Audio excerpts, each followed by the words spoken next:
अगर आप भी चाहते हैं विपिन कुमार बथनाहा का वीडियो सबसे पहले आप तक पहुंचे तो सब्सक्राइब और बेल घंटी दबाएं। छठी मैया की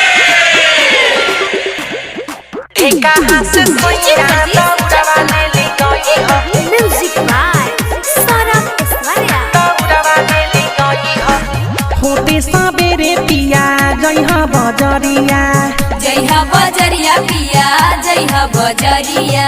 होते सबेरे पिया जइहा बजरिया केरा के ले अइहा घौरवा दौरवा ले अइहा ढेका हासे सैया दौरवा ले अइहा बेटिया से सैया दौरवा ले अइहा दौरवा ले अइहा दौरवा ले अइहा दौरवा ले अइहा पकड़ी से सैया दौरवा ले अइहा ढाका से सैया दौरवा ले अइहा।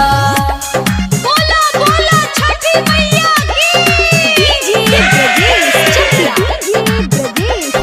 ढेका हासे सैया दौरवा ले अइहा Saurabh digital recording studio Motihari. दौरा लचकदार पिया जानी तू भूलइहा जानी तू भूलैहा पिया जानी तू भूलैहा। अरे जहाई के डोमावा से सामने बिनवइहा सामने बिनवैहा पिया सामने बिनवैहा। के सार खातिर लइहा साठी के चौरवा दौरवा लेके अइहा बाता रौलिया से दौरवा लेके अइहा मोतिहारी से सैया दौरवा लेके अइहा दौरवा लेके अइहा दौरवा लेके अइहा दौरवा लेके अइहा छपारा से सैया दौरवा लेके अइहा बक्सर से सैया दौरवा लेके अइहा।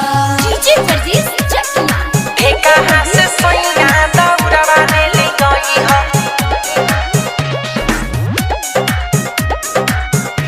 अरे बीरे जिस बिहारी पिया सुन कान खोल के सुना कान खोल के हो सुना कान खोल के। अरे भूल जाला बात तू तो ठीक बात बोल के ठीक बात बोल के हो ठीक बात बोल के। अरे मिठू साथे सोर भदे बरवा लहुरवा दौरवा ले अइहा पटना से सैया दौरवा ले अइहा आरा सिंह सैया दौरवा ले अइहा दौरवा ले अइहा दौरवा ले अइहा दौरवा ले अइहा जीवन से सैया दौरवा ले अइहा रे शिवहर से सैया दौरवा ले अइहा सौरभ डिजिटल रिकॉर्डिंग स्टूडियो मोती।